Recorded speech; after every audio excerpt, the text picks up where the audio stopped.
Hola, queridos amigos, ¿cómo están ustedes? Muy buenos días. Hoy es viernes y oigan, qué miedo me da el inicio del segundo semestre del año. Qué rápido se va todo esto. Qué rápido se va nuestra vida, qué rápido se va. Hay cosas que queremos que se vayan más rápidos, pero faltan 2 años y cacho, y es de que no. Vamos a seguir. O al revés, que no se vayan tan rápido, mi querido maestro. Pero es que tú eres, no, es que tú eres. Perdón, amigos, perdón, pero bueno, pues ahora estamos muy floridos porque no sé en qué separo está mi querido Sergio Abarca, pero para que vean qué tan importantes son ustedes que están con nosotros aquí, como siempre, todos los viernes en su programa Debate Fiscal, y siempre iniciamos, obviamente, por orden de importancia, en este grupo. Doctor Carlos Burgoa, ¿cómo estás, amigo? Bien, pues gracias. Aquí preocupado por Sergio. Esperemos que lo estén dando bien la alimentación de vida.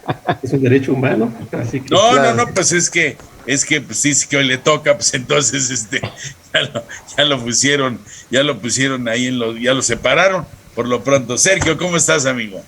Muy bien, aquí en los separos definitivamente, y pues contento, pues es viernes, ahora nos toca como todos los viernes, y contento porque ahora tenemos fiesta también nacional, ¿no? Sí. Ahora se inaugura, y fíjense que lo pusieron a las 11 porque era después de nuestro programa, se puede inaugurar todo lo que sería la refinería. Pero bueno, nos tocó el día de ahora y vamos a darle duro al tema que puso Javier, y mucho gusto y adelante. Claro, bueno, por favor, como siempre, no podría faltar aquí en este grupo mi querido amigo Francisco Javier Martínez Ibáñez. Panchito, ¿cómo estás, amigo? Muy bien, mi querido maestro. Vamos a hablar del ajuste por inflación, ¿no? Por el tema de las deudas, con la inflación que ahora tenemos y parece que va a ser por varios años. Es muy importante que las deudas se reduzcan al mínimo porque nos generan una ganancia inflacionaria acumulable. Y nada más un poco con la parte de Sergio, me acuerdo mucho de esta rolita de Cricri que decía: escondida por los rincones, temerosa que alguien la vea. ¿Verdad? ¿Sí se acuerdan? Pero bueno, tenía a su amigo al recogedor, o sea, también tenía... ¿O qué? ¿Le estás diciendo muñeco y feo? Sí. Bueno, está bien, Pancho. Bueno, vamos a ver un tema, obviamente, que sigue afectando realmente a los mayores. Vamos a hablar a las personas morales mayores de edad, arriba de 35 millones de pesos, que no están en el reciclo. Los del reciclo vamos a ver si el tratamiento que dejó de estar, y vamos a analizar obviamente cuál es ese fundamento que va directamente de nuestra ley del impuesto sobre la renta en sus artículos y el reglamento de la ley del impuesto. Inflación ahora que se incrementó a partir de la semana pasada el interés en el Banco de México. Bien, como es un tema totalmente técnico, después entraremos a la parte legal. Vamos a hablar con Panchito. A ver, Panchito, ¿qué nos puedes decir al respecto de la afectación que tiene estos futuros aumentos de capital? Después vemos la parte contable con mi querido amigo Sergio. Muchas gracias. ¿Y cómo podemos resolver ahorita, si es que se pueden resolver? Vamos a ver con Carlos lo que son las actas de asamblea, cuáles son extraordinarias, ordinarias, etcétera. Bueno, iniciemos. Pancho, a ver, amigo. Gracias, mi querido maestro. Esta se llama la ley del embudo. A ver, ¿por qué la ley del embudo? Resulta que las deudas generan una ganancia inflacionaria, generan un ingreso acumulable. Y entonces, en esta ley del embudo, oye, ¿qué son deudas? Todo lo que sea parezca que lo debas, van a ser deudas. Entonces, están prácticamente ilimitadas. Si tienes aportaciones para futuros aumentos de capital, también se consideran deudas. Y del otro lado del embudo, ¿verdad? La parte pequeña, ¿verdad? Antes, para que no me vaya a alburear mi querido maestro, la parte pequeña del embudo, ahí entran los créditos. Los créditos nos generan un ajuste por inflación deducible y ahí está muy limitado. Generalmente cuando haces una revisión del ajuste por inflación, terminas metiéndole más deudas que no habían considerado y quitándole activos que no, o cuentas por cobrar que no reúnen los requisitos para estar dentro de los activos. Entonces, primera idea, con esta ley del embudo, con esta idea de la ley del embudo, revisemos cómo llevamos el cálculo de nuestro ajuste por inflación, porque podríamos llevarnos ahí sorpresitas, ¿no? En las que no estamos considerando algunas deudas o las aportaciones para futuros aumentos de capital, o que no se capitalizó adecuadamente aportaciones o no se hicieron las actas adecuadamente y entonces pudieran decirnos que se consideran deudas. Y por el otro lado, la parte de las cuentas por cobrar. Oye, metiste deudores diversos, estás re güey, eso no entra, no reúne requisitos. No, sí, a ver, vamos echándole una ojeada y entonces sí pudiéramos caer en que tenemos, ¿cómo se dice? Estamos mal orientados por el Waze, ¿no? Dije, ¿estás re güey? No, estás re Waze. Bien, vámonos ahí, mi querido maestro. Bueno, es claro que primero hay cuentas por cobrar y por pagar que van dentro de la operación. Vamos a hablar de clientes y proveedores, y de los que no van de acuerdo a la operación, clientes, cuentas por cobrar y por pagar que son no realizados de la operación, ¿de acuerdo? Entonces, esa afectación para efectos contables, mi querido Sergio, ¿cuáles son las más importantes o las que más podrían afectar a los contribuyentes y ahora ya los mayores, ¿no? Bien, mira, en este sentido yo creo que el hablar del ajuste anual por inflación y en particular de pasivos no es tampoco el animal negro que viene a destrozar la parte financiera de lo que es la empresa. A mí me gustaría hacer una precisión en este sentido. La primera parte es ver qué posición financiera tiene la empresa, ¿correcto? Si es una empresa que está pasivada, ok, o sea, son más sus pasivos que sus activos, sus cuentas por pagar, es donde pudiéramos entrar y vamos a entrar al problema de lo que se generaría una ganancia inflacionaria para efectos fiscales y le generaría un ingreso fiscal no contable. Ahora, hablando en particular, trataré de ser específico a nivel rubros, estaríamos hablando de todo lo que sería proveedores, todas tus cuentas o tus préstamos bancarios que tú tuvieras, también todo lo que tuvieras tú de acreedores, o sea, prácticamente todos tus pasivos en términos generales estarían considerándose para efecto de este cálculo. Entonces, ¿cuánto le afectaría a una persona moral, a una empresa? Pues dependiendo la cuantía que tenga dentro del contexto general, adicional con lo que comentaron, lo que es las cuentas por cobrar en este sentido, por el efecto de lo que sería la parte deducible. En particular, comentaste un concepto que es las aportaciones para futuros aumentos de capital. Este tema, de entrada, creo que ya lo hemos tocado más de una ocasión en términos generales en el programa. Hemos hecho algunas conclusiones muy importantes, pero pongamos de vuelta que esto está señalado, está normado desde la parte contable, la parte de normatividad de lo que sería la parte de la contaduría en el boletín C, en este caso la NIF C11. Y en particular aquí estamos encontrando que te señala y que te precisa muy claro y te dice, mira, las aportaciones para futuros aumentos de capital se van a considerar como pasivo cuando no cumplan 4 requisitos.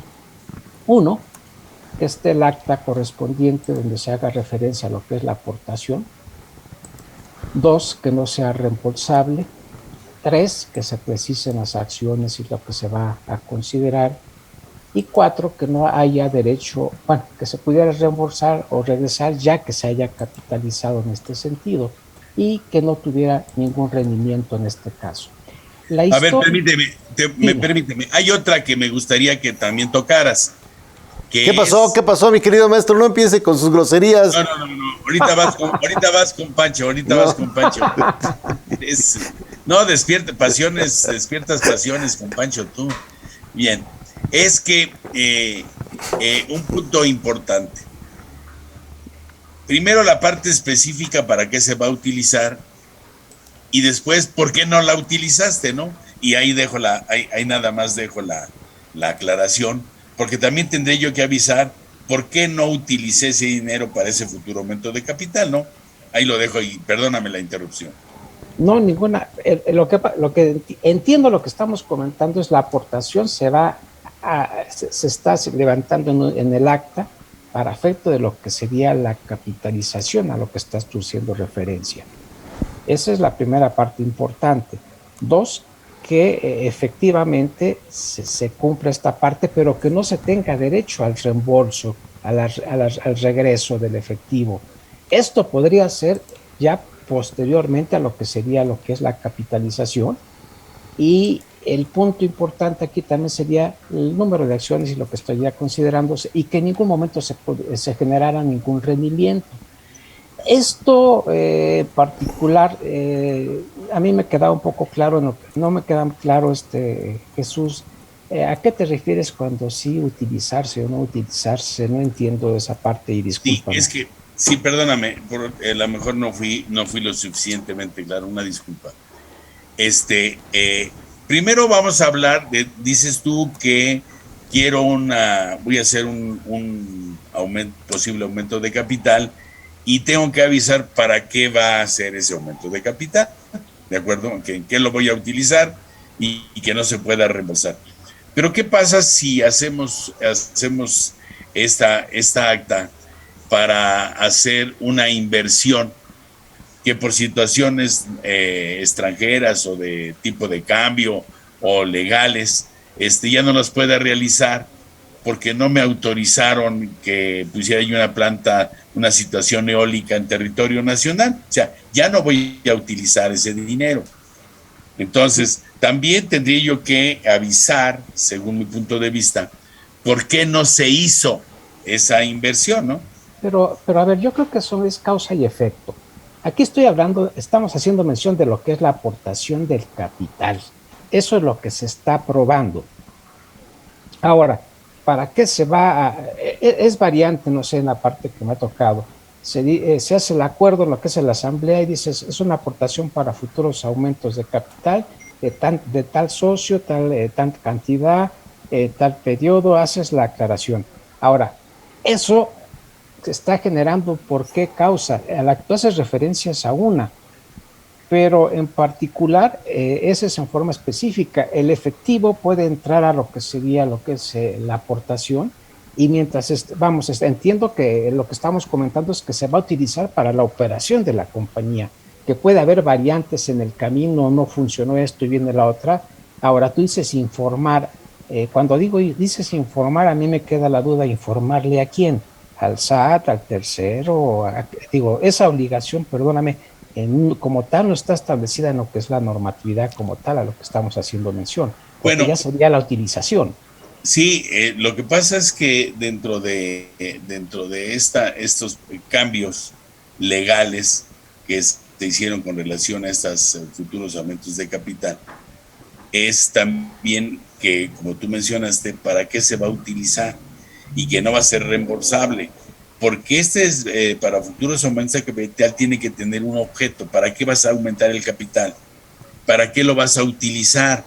Porque si dices tú va a ser un aumento de capital, no estaríamos hablando en el tema que nos ocupa, sino qué pasa, o sea, tendríamos que hacer un acta igual en la cual, ¿por qué se está regresando ese capital y no se va a utilizar para ese futuro aumento de capital, que es lo que se tendría que hacer, porque hay muchos errores con relación o a la falta de liquidez o a lo que es muy caro, porque los notarios cobran por capital, no cobran por el trabajo de hacer un acta, y entonces muchos se quedan pendientes de no sacar ese dinero o de no quitar contablemente ese dinero. A eso me refiero.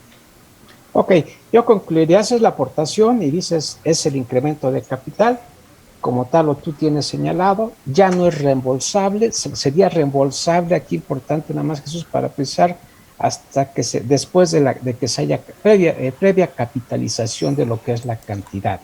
Si no estamos cumpliendo con esta parte, y como tú lo estás señalando, y si tiene que regresar porque no se hizo la obra o no se cumplió el objetivo, la finalidad, estaríamos hablando de que entonces cual no está cumpliendo con cualquiera de los 4 requisitos que estamos mencionando, que están en el boletín, en ANIT C11, estaríamos hablando que entonces se considera como un pasivo, y eso tendría la parte con lo que estaría relacionado en lo que sería la parte para efecto del ajuste anual por inflación en el caso de las deudas.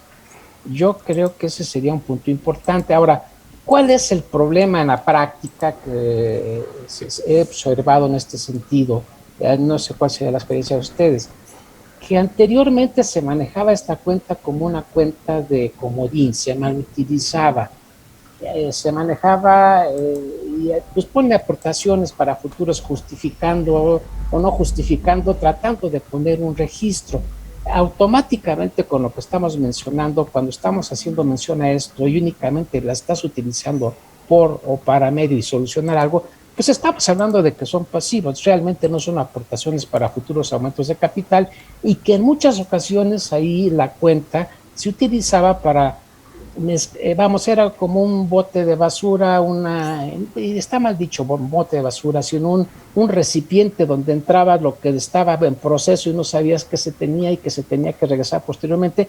Y también encontrábamos algunas empresas que lo utilizaban con cierta estructura, cierta situación para efecto de manejo de fondo de efectivo y cuestiones de este tipo, lo cual ya rompe lo que estamos mencionando, y estamos hablando de una simulación de una operación completamente diferente a lo que estamos mencionando ahorita.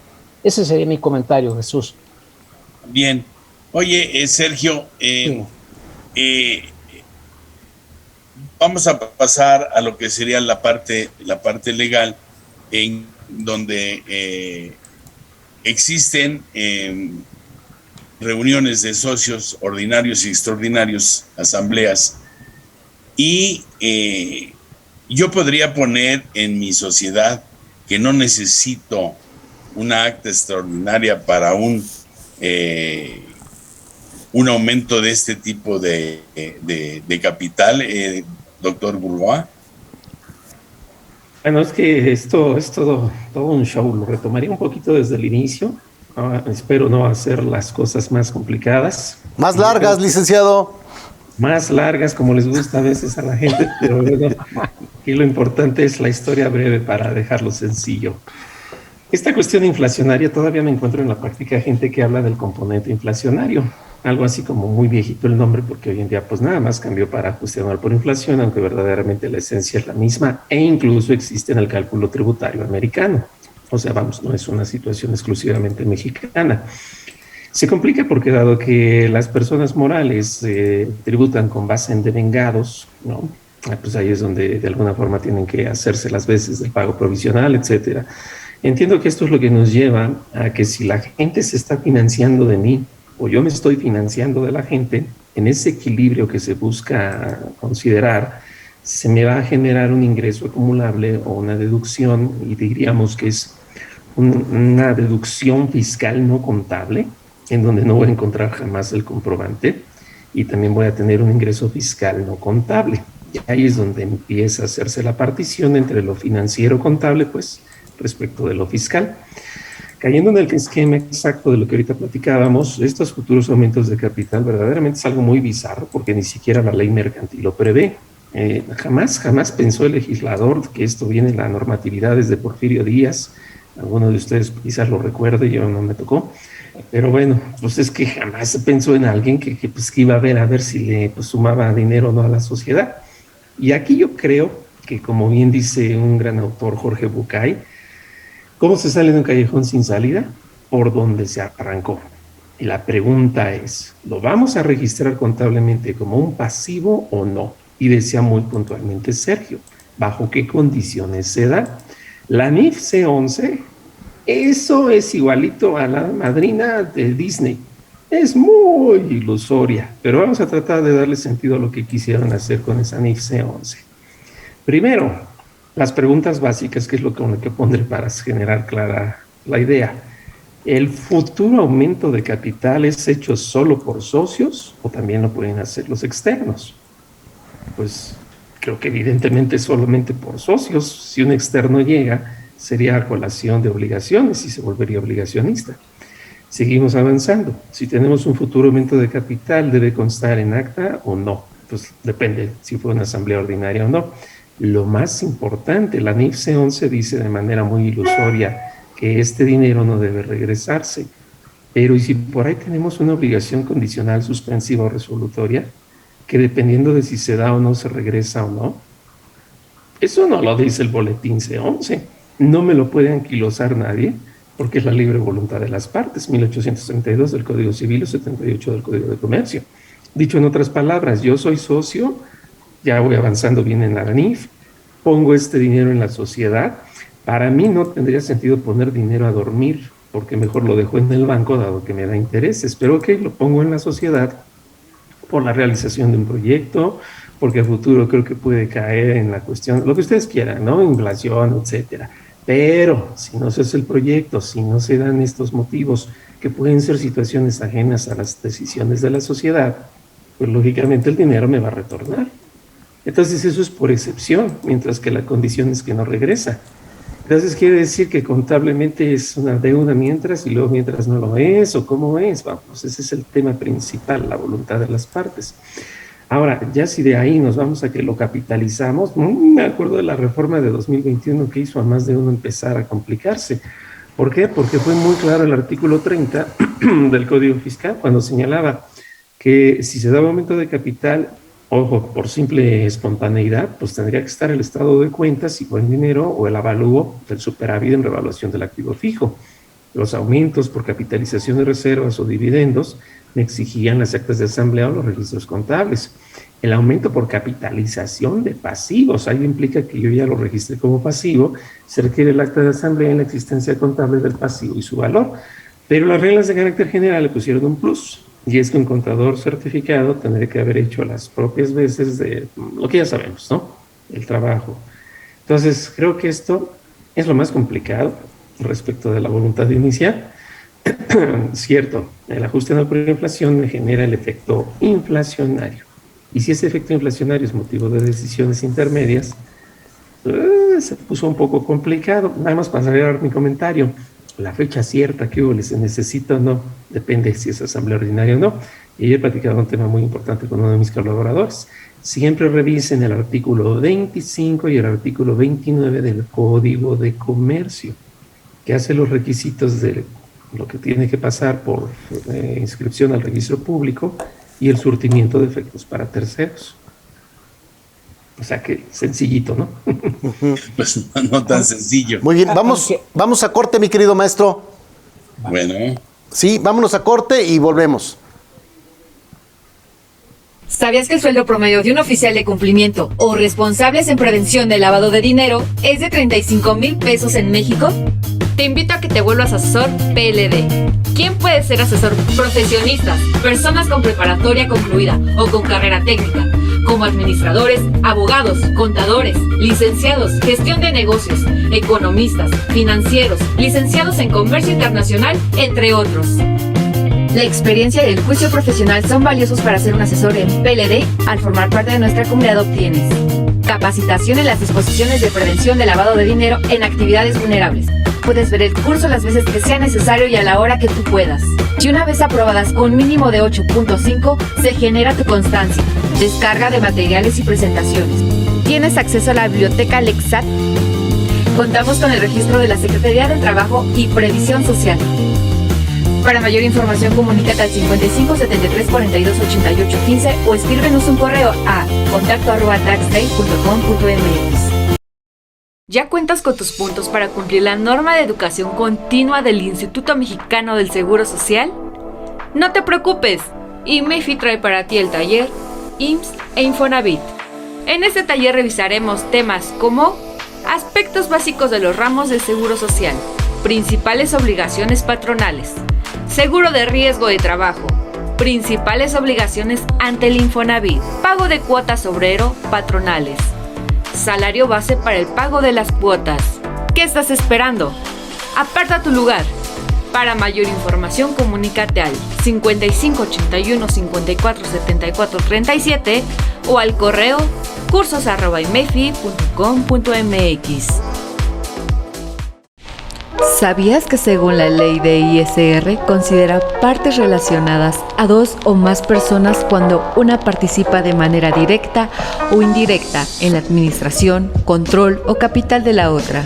O cuando una persona o grupo de personas participan directa o indirectamente en la administración, control o capital de dichas personas? IMEFI te invita a su curso Partes Relacionadas y Precios de Transferencia. En este curso aprenderás a identificar las operaciones con partes relacionadas y a cumplir con las disposiciones fiscales que les aplican.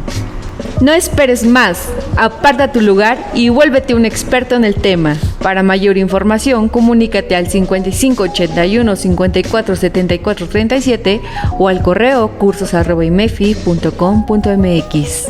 Bien, regresamos al tema y siempre la situación de lo que está marcando el doctor ahorita, que nos marcó ahorita en el receso, en dos artículos importantes del Código de Comercio para tomar la decisión adecuada de qué es lo que debemos de hacer. ¿No podrías compartir con el público, mi querido Carlos? Sí, claro que sí. Se los cuento rápido. El 25 se refiere a que todo documento que deba inscribirse ante el registro público debe tener, cuatro aristas, que sea porque pasó ante notario, que sea por una resolución judicial, o sea algo privado que pasó ante notario y cualquier otra que señala en la ley. Ojo, no me lo vayan a malentender como que esos son los documentos. No me dice cuáles. Lo que está diciendo el 25 es para que pase a registro, no es que venga Juan, el vecino, y me lo entregue. No, que el registro público lo va a sumar. Inscripción, no registro, no anotación. La inscripción solo si viene de notario o si viene de un juzgador. En pocas palabras, el registro público no toma papeles de cualquiera, sino que requiere que antes traigan estos avales. Y el 29 lo único que dice es que una vez que se lleven a la inscripción, no registro ni anotación, inscripción, surte efectos frente a terceros. Me queda claro que el SAT no es un tercero y absurdo quien lo piense así. Me refiero dentro de las mismas autoridades. El SAT es autoridad. Tercero es mi vecino, tercero es etcétera. Rápido, por dejarlo claro. Yo no puedo llegar al registro público a decirle, hey, inscríbeme esta casa a mi nombre. Me va a decir, ándale, pues, ¿no? ¿Y quién te lo vendió? ¿Y ante quién pasó? O sea, no te creo. Tiene que pasar por un notario porque la ley así lo exige, la ley civil o mercantil. Entonces, casi siempre el registro público es para efectos inmobiliarios. ¿De acuerdo? Casi siempre. No obstante, el registro público es de propiedad y de comercio. Y ahí es donde tenemos que hacer esa distinción. De propiedad es el inmueble y de comercio es todo lo corporativo. A veces el nombre cambia dependiendo del estado, pero pues casi siempre es así. Sí, entonces es 25. El 25, ¿cuál otro marcaste? 29 de Código de Comercio. Sí. Yes. Y esto hay que relacionarlo, si no mal ubico, con el 124 de la Ley General de Sociedades Mercantiles. Con el ciento y pico, digamos. Salud, gracias. Y esto es en relación de las actas. Las actas que se deben protocolizar solo son las extraordinarias y las ordinarias que no estén dentro del libro. Y si la gente me pregunta qué libro, pues ya desde ahí estamos mal, ¿no? Todo el mundo debe tener libros sociales. ¿Cuáles son los libros sociales? Asambleas, acciones, y variaciones de capital. Y si hay un consejo de administración, sería ese, pues para tomar nota de los acuerdos, pero si es administrador único, pues ya no es necesario, ¿verdad? Esos son los libros que hay que tener siempre. Ahora, Entonces, perdón. sí, no, perdón, Sergio, tú, No, Sergio. nada más. Hablando de lo que es la aportación para futuros aumentos de capital, de acuerdo con la Ley General de Sociedades Mercantiles, lo que debes de tener en la Asamblea Extraordinaria es el aumento o reducción del capital social. Si hablamos de la aportación para futuros aumentos de capital, todavía no es el aumento como tal de lo que sería el capital social, está en la parte intermedia. Entonces, como tal, creo que esto pudiera, si entiendo bien, puede quedar en una acta de asamblea ordinaria, porque todavía no se está incrementando el capital. Y en su caso habría que considerar únicamente que para efectos de Ley General de Sociedades Mercantiles, cuando es incrementos de capital variable, la Ley General de Sociedades Mercantiles, conjuntamente con los estatutos de la sociedad, establece que para los aumentos de capital puede ser más que suficiente cuando estás cumpliendo con los lineamientos de los estatutos, y en los estatutos el acta constitutiva dice que no tiene que ser protocolizada o llevarla ante notario, pues estarías cumpliendo la disposición que está en este sentido, con todo lo cuestionable, porque ya tiene historia en este sentido, hay tesis en este sentido también por parte de tribunales. Ese sería mi comentario. Aunque ahí, Sergio, está bien, tengo un acta ordinaria donde decimos que recibimos dinero como una aportación para futuros aumentos de capital. Está bueno, pero dice la ley del ICR, pero tejones, la vas a considerar como deuda. Sí. Ahora, pero ahí viene la parte importante, Javier, que es lo que es clásico en discusiones. Ahora sí que blancos con negros. Si de acuerdo con la normatividad contable no es pasivo, o sea, cumples con requisitos, con todo y lo cuestionable que está planteando Carlos, pero creo que Carlos está en una parte distinta, porque como tal, para eso la normatividad, o inclusive el boletín coincide, tiene convergencia completo con la norma internacional. Entonces yo creo que habría que visualizar que son dos cosas distintas, y la finalidad con la que tiene las normas de información financiera nunca va a llegar al punto que está comentando Carlos en este sentido. Yo creo que ese a lo menos sería mi percepción. No sé si estén de acuerdo en lo que estamos comentando en esta parte. Y sí, para efectos prácticos, es decir, porque también lo tendríamos, a final de cuentas, digo, aportación para futuro de aumentos de capital, al estarlo considerándome especificado como tal en el artículo de la ley de renta, independientemente de que sea o no sea, lo debo de considerar. O sea, estamos haciendo que contablemente no es un pasivo, pero para efectos fiscales sí lo está llevando, sería una ficción o una, entraríamos a esa parte. O yo no sé si estés de acuerdo, Carlos, si contablemente tiene la característica de que no es pasivo, pues ¿por qué lo debo de considerar pasivo en la ley, de acuerdo con la ley del impuesto sobre la renta? ¿Estarías de acuerdo o definitivamente no? ¿Qué opinas tú, Carlos? No, digo, para mí la lógica es esa, ¿no? Si en mi parecer de empresa yo esa cantidad no la tengo todavía en la bolsa, y por lo que ustedes quieran, esto no es de mi propiedad, pues claro que es un pasivo. Aquí la clave está en cómo se va a generar este futuro aumento de capital, que creo que es lo que comentaba Jesús. Una cosa es como decir, ahí la pongo, pero para que haya una verdadera razón de negocios, debo decir el por qué lo pongo, ¿no? Esa cantidad vaya, bueno, para un proyecto, pues lo que sea, si no es dinero mío, se lo estoy debiendo a aquel, como bien lo dice Sergio. Entonces esa es la parte, y yo lo ponía todavía más dramático. Si por algún motivo no se hace, me lo regresan. Ah, ok, pero entonces del pasivo y ya se hace exigible, esa es otra idea. Y ahí es donde tenemos que estar muy atentos. Entonces todo depende de en qué tiempo se lleva o se necesita qué tiempo para que se utilice o no. Porque si no se utiliza, pues me lo regresan y ya. Ahí no hay la obligación. ¿Sí me explico? Ahora, si ya se queda ese dinero en la sociedad y no se utiliza o no se hace el acta correspondiente, pues sí, a lo mejor podríamos decir que es una cuenta por pagar, y entonces jugaría para esa situación. Y esos dinteles tan especiales en este caso de la parte documental, es tan importante porque es algo que puedes defender ante la autoridad de si se lleva a cabo o no, las circunstancias y si es una cuenta por pagar o no es una cuenta por pagar, ¿no? Yo en términos generales no le veo dinteles, ¿eh? Yo creo que le estamos buscando hormigas, tenis a las hormigas. O sea, ahí dice artículo 46, no te hagas güey, si es aportación para futuro aumento de capital, considera la deuda. Entonces yo no le veo tema. En el caso de un dictamen fiscal, para mí es deuda. Si tú como empresa decides considerar que no es deuda porque tienes una carta de estudiosos abogados, ¿verdad? Está bien. Yo nada más lo único que voy a hacer dentro de mi informe sobre la revisión de la situación fiscal, voy a decir, oye, pues esos unos abogados dicen que no hay PEX y ya, y entonces no se consideró como deuda, aun y cuando el 46 dice que sí es deuda.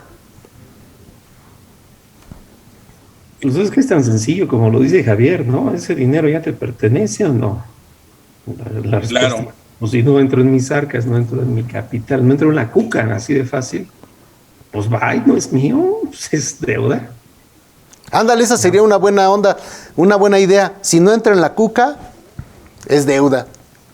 Ahora, Claro. perdón, aquí nada más, Javier, en lo que estás comentando, y si lo entiendo bien cómo está la normatividad contable, desde que estás haciendo el acta y estás señalando que se va a capitalizar y que no tiene derecho a reembolso, o sea, yo lo considero que está temporalmente, o sea, ya es temporalmente únicamente, lo único que falta sería la protocolización o el acta del aumento como tal, pero de entrada ya está señalado a que esa lana que estás dando, ¿sí?, es para aumento de capital y que no te la van a regresar.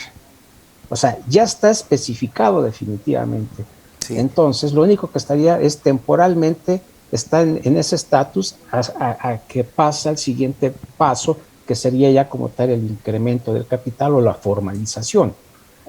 Yo lo considero en ese sentido como lo estoy interpretando y dando el razonamiento, porque si hablamos de razón de negocios, pues yo creo que hablar de razón de negocios, como lo está comentando Carlos, es el motivo de la operación, y yo creo que estaríamos hablando de un concepto muy diferente a lo que es el 5A de Código Fiscal de la Federación, ¿no? Ese sería mi comentario. Pues yo digo que ya, pues si ya está ahí, pues ya aumenten el capital, o sea, porque si no, pues tejones, y con la tasa de inflación tan alta, entonces pues hay un ingreso acumulable que a veces es muy cuantioso. Lo que pasa es que chequemos esto, si el futuro aumento de capital alguien tiene las veces de considerar que no es un ingreso acumulable, pese que juegue para el ajuste anual, esa es la clave que sanciona la razón de negocios, o sea, si para qué tienes dinero y tu socio para qué lo mandas. Por eso es que puedo ponerle el predicado, ¿para qué? Que creo que es de las veces más de tipo corporativo. A lo mejor aquí nada más no hay que confundir. Una cosa es el futuro aumento de capital y otra cosa es que sea exigible en su retorno. Entonces, lo que hace la C11, por eso es que yo digo que es muy inocente, le quita la exigibilidad, pero no le quita la naturaleza de ser activo o pasivo. Entonces, si no entra, perdón, otra vez lo repetiré, si no entra en la cuca, pues no es todavía, ¿no? Está en el limbo, como dice Sergio, y estar en el limbo cuesta, si es el caso. Pero aquí está lo del hecho y lo de derecho, considero, ¿no? Una cosa es el hecho. Sí, si no está derecho, es difícil que entre en la cuca, mi querido maestro. No, pues como plomada de albañil, como a ti te gusta. Entonces, entonces hay unas cosas que sí se necesita. Una cosa es la posibilidad del aumento, es para el para qué, y si no se hace, pues inmediatamente regresarlo. ¿Sí me explico? Porque entonces sería una cuenta por pagar. Antes yo considero que no. Y todo depende de la documentación que se haga. Está bien. Es que usted tiene razón, mi querido maestro. No es una cuenta por pagar, pero para efectos del ajuste por inflación, pelas. Sí entra. O sea, a lo que yo me refiero, en lo que está manejando Carlos puede ser una causa de una defensa por parte del contribuyente al quererlo cobrar la autoridad. Es que yo veo en la práctica esta situación. Los futuros aumentos de capital, antes de ser cuestionados en el ajuste anual por inflación, son cuestionados por si son ingresos o no. Eso me ha tocado verlo. Entonces, la lógica es, a ver, compadre, el que quieras, SAT, Secretaría de Finanzas, el que gustes, ¿no? Si me lo vas a hacer un ingreso acumulable, pues ya, entonces réstamelo del ajuste anual por inflación. O sea, no pueden ser las dos cosas. Y en la práctica, solo una vez lo vi, que la autoridad sí fue exacta en eso. Pero normalmente van a lo que van. Y dice, para mí es ingreso acumulable, se acabó y lo demás no me lo sé, pégame tantito, ¿no? Pues depende del valor. Hay veces ajustes en donde se ven involucrados futuros aumentos de 13 millones, 15 millones, 30 millones. Pues no es tan sencillo, ¿no? Y ese es el punto que la autoridad muchas veces no ve. Regresando al esquema, lo más importante yo creo para efectos tributarios del futuro aumento de capital es que entre en bancos, no que sea por efectivo, ¿de acuerdo? Claro. Me ha tocado casos en los que ha sido por efectivo y pues eso yo creo que es muy, muy difícil poderlo defender. Cuestionable, ¿no? Sí, o sea, la defensa no es fácil. Que siempre sea por bancos, de donde se vea el remitente y el destinatario, se acabó. Con eso los dejan en paz en cualquier momento. Sí, ahora el abuso, ¿no? El abuso que marcabas tú, ¿no, Sergio?